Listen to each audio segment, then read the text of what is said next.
Namibia didn't just strike oil, they struck opportunity. And instead of rushing to sell, they did something rare. They paused, assessed, played the long game.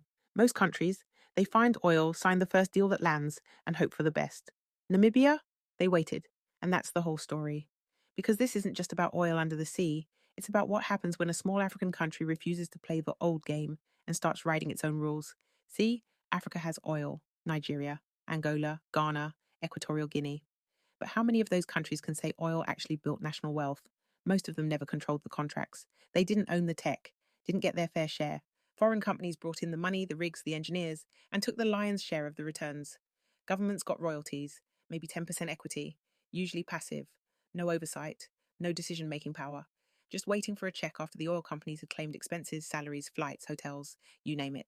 That's the game. It's extractive economics, just with better PR. And that's what Namibia is trying not to repeat. So here's what happened. In early 2022, Namibia made headlines. Shell hit oil at Graph 1, then TotalEnergies found even more at Venus 1X. Deep water, high quality, massive potential. And then in 2024, Galp Energia discovered the Mopane field.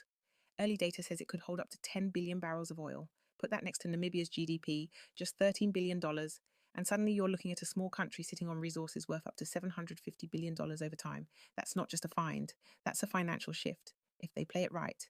And so far, they are. Namibia's national oil company, Namcor, holds a 10% working interest in key blocks. Not passive, not symbolic. That means they're co-investing, co-deciding, co-profiting. Then there's the fiscal structure, 5% royalty off the top, gross revenue before anyone claims expenses, 35% petroleum income tax, and a tiered additional profits tax, starting at 25% and rising as margins grow.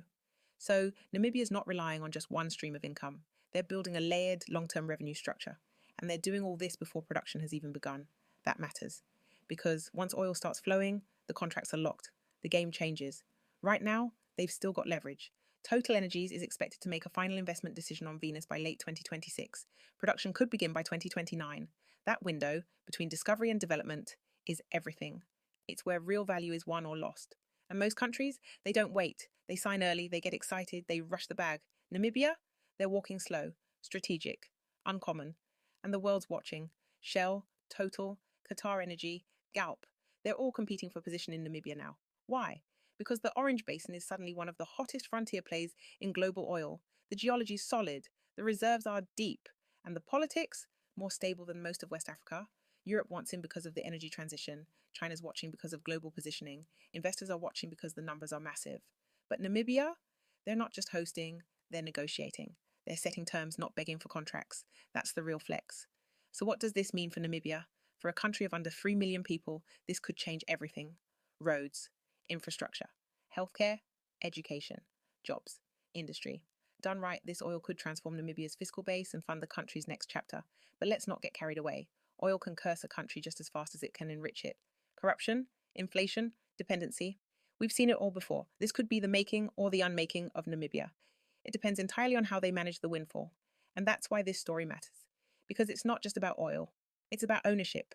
About what happens when a country knows its worth and refuses to give it away too soon.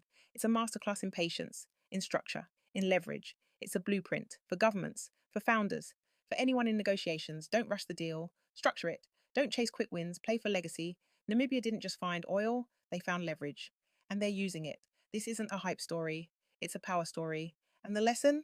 Africa doesn't just need resources, it needs receipts. And right now, Namibia is holding the pen.